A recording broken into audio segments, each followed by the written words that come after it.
Hello， 大家好，我是邦克，我是尼特。今天我们会想分享旅游途中遇到的食衣住行，不管是跟团还是自由行，都非常适合看今天这部影片哦。那我们就话不多说，我们开始吧。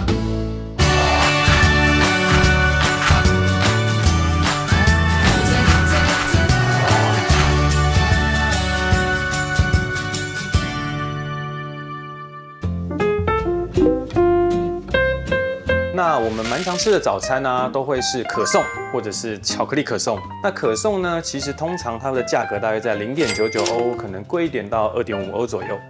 那其实换算台币下来啊，50、60、70之类的。在台湾贵一点的面包店，他们大概也都是60到80左右。在德国早餐吃面包的话，其实相对物价是跟台湾接近的。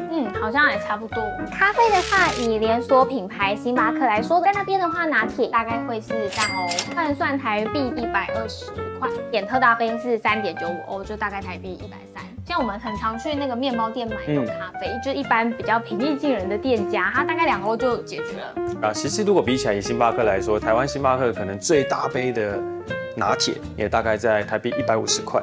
其实德国那边相对下来好像有再便宜一点点哦，不过算是蛮接近的啦。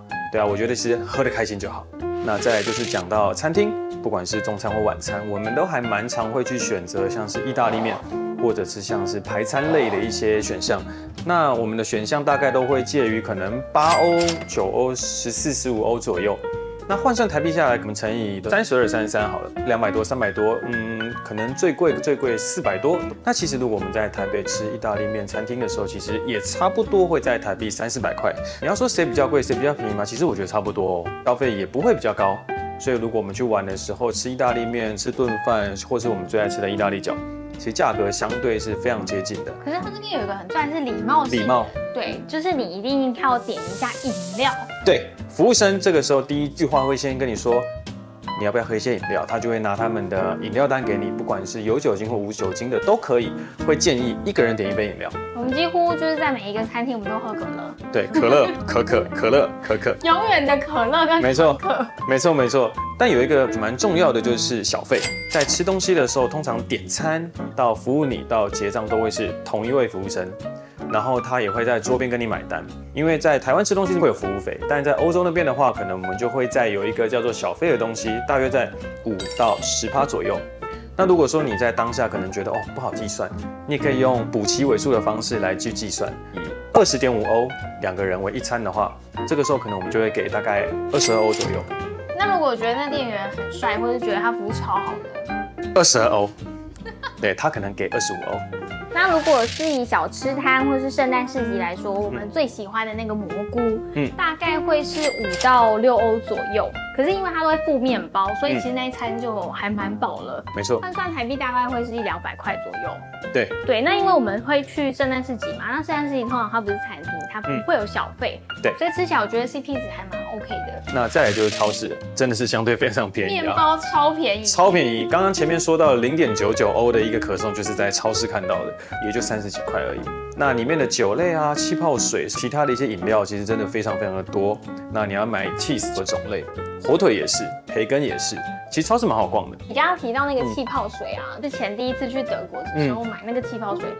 我们其实想要喝的是一般水，可是因为看不懂德文，所以我们一直买到气泡水。对，当然现在都喝气泡水习惯了啦。对啦，后来我自己就有整理一个，原来气泡水，叫什么名称，然后一般水叫什么？对，你如果看到 sparkling 就是气泡水。德国其实是可以生水，是可以直接喝的哦。曾经有一次，房东看到我们带水进去，他说，你不需要这个，叫我们直接装他的水，直接喝他的水就好。其实不管是中餐厅还是西餐厅，我觉得欧洲分量都超级大的。因为我很爱吃意大利面嘛，那我在台湾吃，我可能吃完还会有一点点饿。然后在那边吃意大利面，我觉得超级饱。西餐意大利面来说，因为面量很大，吃起来真的非常饱。如果以那个中餐厅来说，就是想要去慕尼黑，那我们平常在台湾大概会是吃3菜1汤，然后2碗白饭嘛。那我们那次去慕尼黑的时候，我们就跟店员说，我们要点第2道，准备点第3道的时候，店员就说，不要叫我们 No 再点，再点的话我们一定吃不完，所以我们就说好，那我们就试试看2道。哇，真的超多的，超多 ，CP 值很高。点2道菜大概就是台湾4道菜的分量。对，我觉得还蛮合理的啦，加上它的价位跟台北的餐厅差不多了，那可以吃超饱，我觉得 OK， 还不错，划算。对，划算。会哦，在德国的小镇啊，其实几乎都是德文菜单。在小镇找吃的时候 ，menu 都是德文，告示牌德文，路边指标德文。这个时候其实最重要是什么？翻译软体。对，翻译软体真的超重要。没错。好像在那个阿尔斯菲尔德吃那个炸猪排，你就是靠翻译软体。对，记得先下载离线翻译。对，你就可以对着那个 menu， 然后直接拍照，它会就帮你把德文翻译成你要的语言。那你就可以看得出哦，这一道上面有猪肉，有大蒜，有洋葱，有一些 sauce， 有一些酱汁。那这样子你就可以很清楚，我不会点到我不敢吃的东西。其实我觉得那个德文的数字也很重要，至少要知道1到10。然后有一个蛮特别的哦，德文的1不会是这样，德文的1是这样。然后店家其实蛮亲切的哦，他们都会跟你说 hello， 跟他们打个招呼。其实我觉得逛起来是还蛮舒服的。因为他们不管像我们去法国，你会说 bonjour， 然后去德国会说 hello， 进去就算他们还没讲，你先讲的时候，我觉得其实店家对你的态度真的会比较亲切。没错。有一次在一个市集，然后买了一个热可可，觉得那个可可的杯子超可爱，那我们就问店家说，是可以拿走那个杯子的。所以我们那时候光这一趟圣诞市集，我们大概带回来5、6个了吧？对，全部都拿来用。店家会跟你收全额的费用，比如说这热可可加杯子是7欧嘛，没错。那你给他7欧完之后，你就喝完之后，你再把杯子还给他。如果你不喜欢的话，他就会退3欧或者4欧，看每个店家不一样。那我们有遇到一个店家，他很贴心，他就自己说，你如果想留着，我们可以把一个新的给你，就跟你交换。没错，你就会拿走一个干净的。对，我觉得很棒。那这次我们去德国的时候啊，是12月。德国其实非常的大，有北德也有南德嘛，气温相差也是蛮大的。就像台北、高雄一样，气温差距很大。最北边有到吕贝克啊、汉堡，真是超冷的。那汉堡那海港城，冷风吹过来，真的超级冻。可是我们去之前啊，我们有稍微做一下功课，查了一下，大概德国在12月的时候可能就是7、8度，热的时候，冷的时候可能就是-2、-3。那这次我们遇到超级大寒流。冷爆，超爆冷，所以我们这一次北德遇到了-8、-9，这时候穿衣服保暖的方式就很重要啦。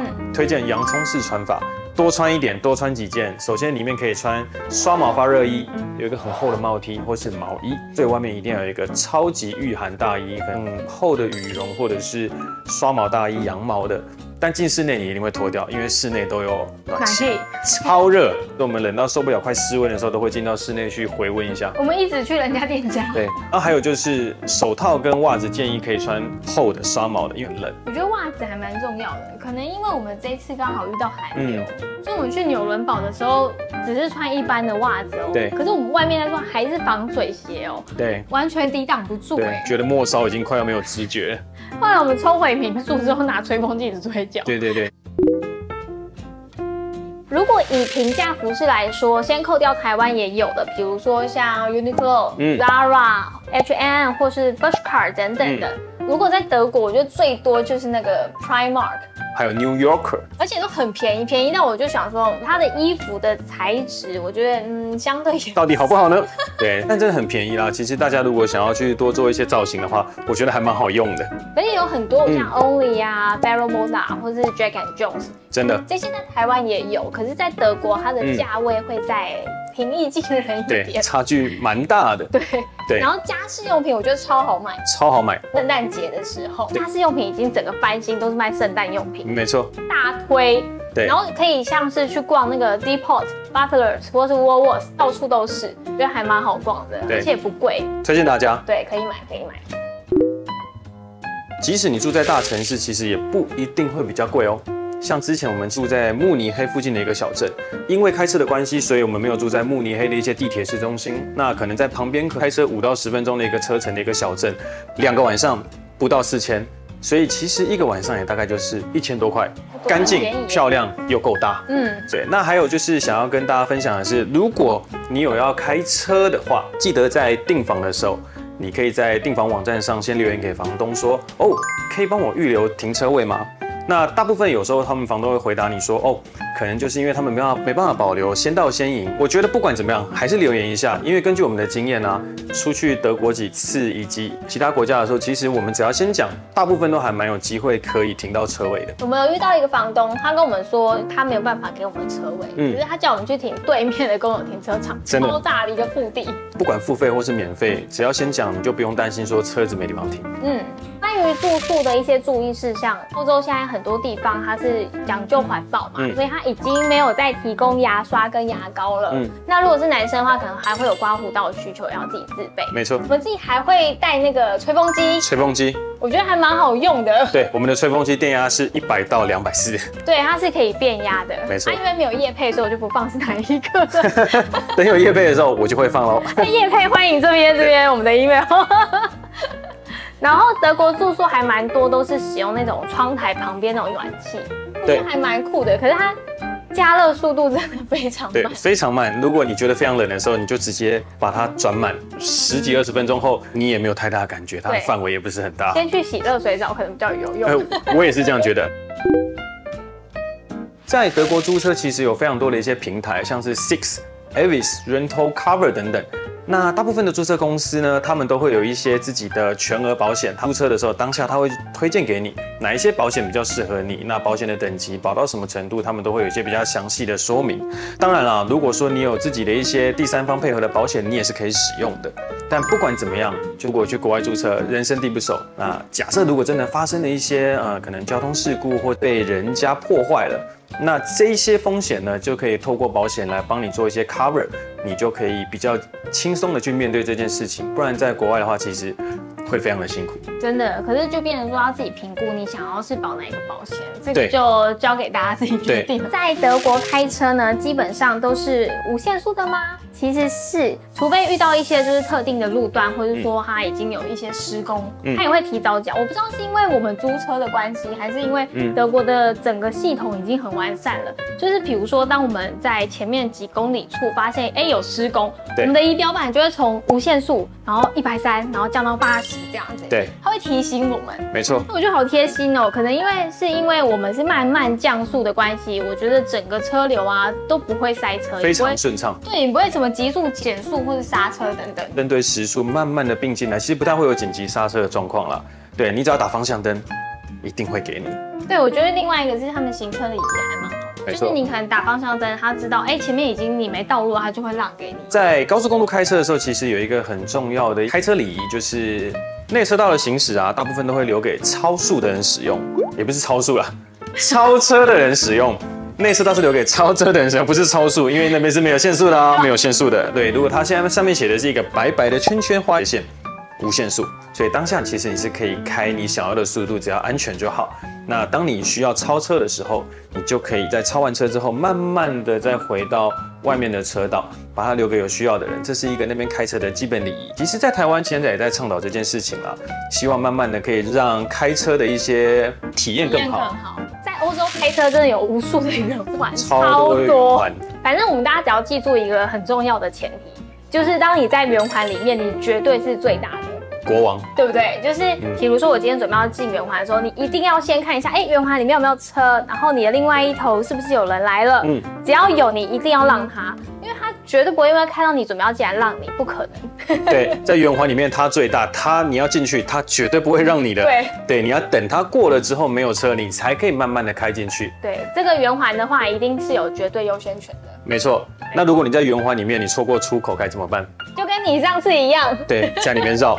对，他绕了3次。对，我本来要去第2个出口，但我不小心看错了，所以我绕到了第3个，但我没有出去哦，我继续在里面绕，再绕一次，慢慢的找到我要的出口之后，我再慢慢的开出去。所以在里面的圆环，你如果找错出口了，尽量绕，绝对不会有人催你。德国呢都是自助加油，那在之前影片中有跟大家分享嘛，不要犹豫，把油枪拿起来，然后看到油表归零之后，你要确定你的油品是对的，那你就放心的加，然后完成之后呢，你就把油枪直接挂回去，然后这个时候千万不要开车离开，你还没付钱，你要去旁边的超商去跟店员讲说你的机台号码是多少，那他就会告诉你现金、信用卡，只要结完账之后，你还可以顺便买个可颂，甚至买杯咖啡当路开车。其实整个体验我觉得是相当好的。其实德国啊，相对于其他欧洲国家，治安是算还不错了。因为可能不太熟悉当地的环境，毕竟我们可能是旅游的关系，所以尽量在天黑前还是要回到住宿点会比较安全啦。没错。然后像我们这次在柏林搭车，就有遇到一个蛮特别的事件。好，跟大家分享一个小故事。那因为我们坐错车的关系，所以我们到了另外一站下车。那另外一站呢，其实下车的时候是一个小巷弄，非常的黑，这是出口嘛。那我们就这样走出去。那我们走出去的时候呢，这边有一个人就这样子走过来了，我们就对看了一下。那对看完之后呢，我就继续往前走，不理他。我就看到他就这样子跟着我继续往前走。到了路口嘛，我就右转，他就跟着我右转。那我切到对向车道，他就跟着切到对向车道。哇哦！这个时候我们就走很快啦，虽然当天我走了3万步，脚非常的痛，吓死了。对，所以我当然会觉得说，哦，他是不是有在跟踪我们？其实是有点危险的。所以这个时候还是要跟大家分享一下，就是不管你是在欧洲，甚至你在治安非常好的日本、台湾，其实我觉得半夜或者是说天黑的时候，一些比较暗的巷弄，都还是要提高警觉，对，保护自己。毕竟旅游在外，安全还是很重要的啦。对，安全第一。好，其实，在德国啊，电子支付是蛮盛行的，几乎每一间餐厅都是桌边买单。那你不管用信用卡、Apple Pay 或是现金付款，其实都是可以的。那其实值得一提的是啊，在这次德国的旅行之中啊，圣诞市集的商家可以拿出刷卡机帮你做结账。真的，像我们这次去那个捷克布拉格，对。我们原本要换捷克币，然后就一直在烦恼说，捷克币要去哪一些地方换，因为捷克换币的当地可能某一些他会给你一些很高的利率，佣金啊。对，所以你可能要去就做一下功课，哪一些是值得信任的。所以我们那时候很担心，想说要不要换，还是我们先试试看，在那边能不能刷卡或者 Apple Pay。结果发现都可以耶，都可以，连圣诞市集也都接受电子支付。没错，我买苹果汁很酸的那个也是电子支付，超棒的哎。所以其实我觉得，如果你不想要换现金的话，其实在欧洲电子支付是非常方便的。所以我们这次捷克币换的金额是0。虽然你会有一些海外的手续费啦。所以你可能要自己去评估一下，说我这个的回馈是几趴。对，因为没有业配，所以我就不发喽。没错，我的信用卡很好用哦。以上就是这一集想要分享给大家的一些实用小知识，帮助你在旅游做功课的时候能更上手。那喜欢我们的节目的话，记得要帮我们按赞、订阅、加分享、开启小铃铛。那我们就下次见喽，ciao。